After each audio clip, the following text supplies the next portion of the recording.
Hey everyone, welcome to another deep dive. Yeah. I'm really excited about this one. We're going to be talking about journaling. Oh, yeah. And specifically, we're looking at this article from Being Prompted, and it's called The Science of Journaling, How Writing Affects Mental Health. Hmm. I think this is going to be a really interesting deep dive. Yeah, definitely. I've always kind of thought of journaling as just like a Dear Diary kind of thing. Right.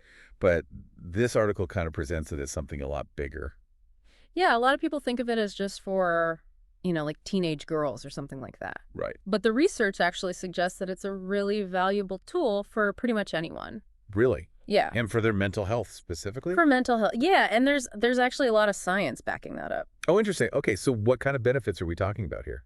Well, one of the things that article talks about is how journaling can help us process and regulate emotions. Okay. It's almost like Like a declutter? yeah, like mental decluttering. You're getting it all out on the page. Right. And by writing down our feelings, we can sort of like make sense of them, help our brains understand them a little bit better. Right. And that can lead to reduced stress and anxiety. Okay. So there's research by Dr. James Pennebaker at the University of Texas. Okay. And he's found that people who engage in expressive writing, meaning that they write about their feelings and experiences, they actually end up having fewer doctor visits, show improvements in their mood, and report feeling less stressed overall. Wow. So it's actually like a measurable thing. Yeah, it's not just like a feel-good thing. Yeah. There's actual like tangible results. Wow. Okay, so what else does this article talk about? It also talks about how journaling can actually physically reduce stress levels in the brain.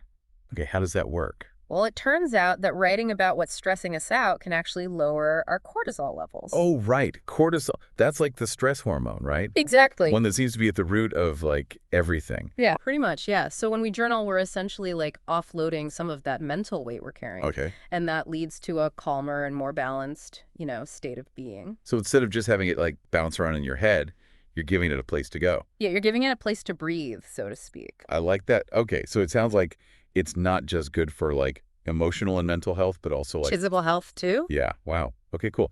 The article also mentions journaling is a helpful tool for processing trauma and grief. Yes, Can definitely. you talk about that a little bit? Yeah, so there have been studies showing that writing about traumatic experiences, even for short periods of time, Okay. can actually lead to a reduction in PTSD symptoms. Oh, wow. It helps the brain to work through those difficult emotions and like make sense of them in a safe environment. Right. Of course, you want to be careful about approaching that kind of journaling. You don't want to. Right. You want to push yourself too far. Yeah, you want to go at your own pace and respect your own readiness for that kind of thing. Definitely be gentle with yourself. Exactly.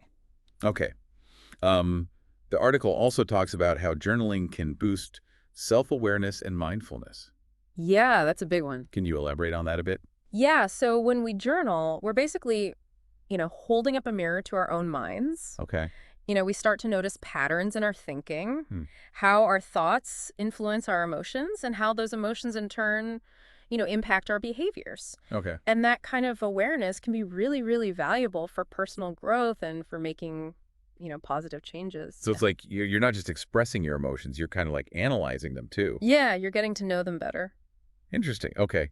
And then this one really surprised me. The article talks about how journaling can even improve problem solving and decision making. Yeah, that's a fascinating one. How does that work? Well, when we write down our thoughts, we're sort of like, externalizing them, getting them out of our heads. Okay. And that can help us gain clarity and perspective. It's like decluttering our mental workspace, Mhm. which frees up, cognitive resources for problem solving and decision making. So it's not just emotional and mental, it's also like cognitive. Yeah, it kind of like sharpens your mind a little bit. Wow. Okay, so we've talked a lot about what journaling can do, but now I'm kind of curious about why. Right. Why does it work? Yeah. So the article also breaks down some of the science behind why journaling is so effective. Okay, I'm all ears. So one of the fascinating explanations is the impact of journaling on neural pathways in the brain. Oh, okay, that sounds really interesting. So every time you journal, particularly when you're doing that expressive writing, you're actually forging new pathways and strengthening existing ones. Wow. And that rewiring, so to speak, can make it easier to process emotions and to handle stress more effectively. So you're actually like physically changing your brain? In a way, yeah, it's about building that mental resilience through writing. That's amazing. Okay, so what else? The article also talks about something called cognitive reappraisal. Okay, I think I've heard of that. Can you remind me what that is? Yeah, so cognitive reappraisal is all about reframing situations and looking at them from different perspectives. Right. It's about challenging those automatic negative thoughts that can sometimes pop up Right. and replacing them with more balanced and realistic ones, So it's like instead of just focusing on the negatives, you're trying to find the positive. or at least a more neutral perspective. Yeah. Okay. That makes sense. And journaling can be a really great tool for doing this because it gives you that space to examine your thoughts and to challenge them and to choose, more empowering ways of thinking. So it's like you're having a conversation with yourself. Yeah, you're sort of arguing with yourself on paper. I like that. Yeah. Okay. I also remember that the article touched on the concept of emotional catharsis. Right. What is that exactly? Sure. So emotional catharsis is basically the release of pent-up emotions. Okay. It's giving ourselves permission to express those feelings authentically Right. without judging ourselves or censoring ourselves. Yeah. And journaling provides a really safe and private space to do that. Like a container to put it all in. Exactly. It's like a pressure valve for our emotions. Okay. And, it's important to remember that it's not just about negative emotions either. It's also about those positive ones. Sure. Journaling can be a way to, really savor joy and gratitude. So it's about the full spectrum. Yeah, exactly. Okay, cool. And then I think the last thing the article really highlighted was this mind-body connection. Right. And how journaling can actually impact our physical well-being. It's amazing, isn't it? It's kind of hard to wrap my head around, Yeah. How can something as simple as writing do all that? Right, exactly. I get that it can help you mentally, Yeah. but physically, how does that work? Yeah, well, we've already talked about how journaling can reduce stress hormones like cortisol, Right. but it actually goes beyond that. Really? Yeah, studies have shown that journaling can also improve sleep quality, boost our immune systems, and even lower blood pressure. Wow, I had no idea. Yeah, it's pretty powerful. So it really is like a holistic wellness tool.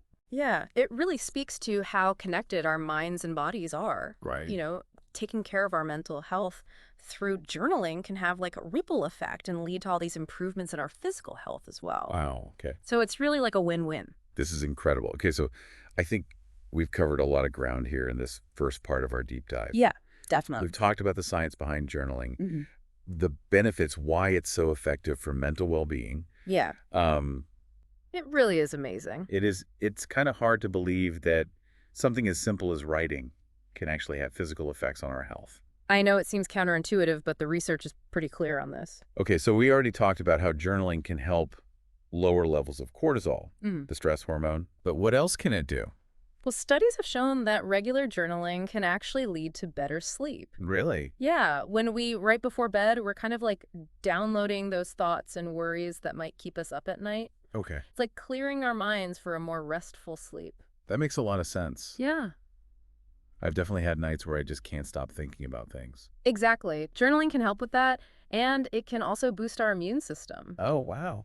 When we're stressed out all the time, our immune system kind of takes a hit. Right? So by reducing stress through journaling, we're actually strengthening our body's natural defenses. So it's like a 2-for-1. We're getting mental and physical benefits. Exactly. And here's another amazing one. Journaling has been shown to lower blood pressure. Oh, really? Yeah, when we release those pent-up emotions and worries through writing, our bodies can relax more deeply, and that can lead to a reduction in blood pressure. Wow, that's incredible. I'm starting to think everyone should be prescribed a journal. It really is a powerful tool, and the best part is that it's so accessible Right. and customizable. There's no right or wrong way to do it. Right. It's all about what works for you. Exactly. You can journal about anything you want at any time in any way that feels good to you. That's what I love about it. There's no pressure. Exactly. And, we've talked about all the amazing benefits and the science behind it. Yeah. But now I think it's time to get practical. Yeah. How do we actually make this a part of our lives? Right. Because I think a lot of people hear about all this and they're like, oh, that sounds great. Right. But then they're kind of like, okay, but where do I even start? Yeah, exactly. What do I write about? How often do I do it? What kind of notebook do I need? All those questions. Yeah. And I think sometimes that can be kind of a barrier. It can be intimidating. Yeah, because it feels like there's a right way to do it. Right. But the good news is there isn't. There's no right way. There's no wrong way. Exactly. The beauty of journaling is that it's so flexible. Yeah. Your journal is your space. Yeah. You can be complete yourself You there. don't have to worry about perfect grammar No. or beautiful sentences. Just let it flow. Yeah, exactly. It's like having a conversation with yourself. On paper. Yeah. And you don't need any fancy equipment either. No. Just a plain old notebook and pen. Or you can type if you prefer. Yeah, whatever works for you. Exactly. The important thing is to just find a medium that feels comfortable Right. and accessible. And don't stress about finding like the perfect journal No, not at all. or the perfect pen. It's really about the act of writing itself. Yeah. I love Yeah. that. No pressure, just expression. Exactly. Now, if you're feeling a little stuck, like Yeah. you don't know what to write about, Right. there are tons of resources online with journaling prompts. Oh, yeah, those are great. They can be really helpful. Yeah, like to just give you a starting point. Exactly. And they can help to spark ideas and get those creative juices flowing. Okay, so where can people find those? Oh, you can find them all over the internet. Just search for journaling prompts, and you'll find tons of websites and blogs and even social media accounts. Okay, cool. And what kind of things do those prompts cover? Oh, all sorts of things, gratitude, self-reflection, processing emotions, exploring your dreams, Okay. anything you can think of. So there's really a prompt for everything. Pretty much, yeah. That's awesome. Yeah. Another tip I've heard is to try to set aside a specific time each day for journaling. That's a really good one. Yeah, Creating that routine can be really helpful, especially when you're first getting started. especially then, yeah. Okay. So whether it's first thing in the morning during your lunch break or right before bed, Okay. just find a time that works for you and try to stick with it. Okay. Even if it's just for like 5 or 10 minutes, Okay. consistency is key. So it's like building a habit. Exactly. And it becomes like a little ritual, a time to check in with yourself. Right. And reflect. And if you miss a day here or there, don't beat yourself up. Right. Life Yeah. happens. Yeah, just pick up where you left off and keep going. Don't let perfectionism be the enemy of progress. Exactly. You got it. So as we wrap up this deep dive into the world of journaling, I hope you're feeling inspired Me too. to give it a try. Yeah, it's really a gift you give yourself, That's a good way to put it. a way to connect with your inner world and nurture your mental well-being. And who knows, you might even discover a newfound love for writing. You never know. Yeah, or just a deeper understanding of yourself. Definitely. So we encourage everyone listening to just start small, be consistent, and most importantly, be kind to yourself. Couldn't have said it better myself. And that's it for this deep dive into journaling. Thanks for joining us. Thanks, everyone.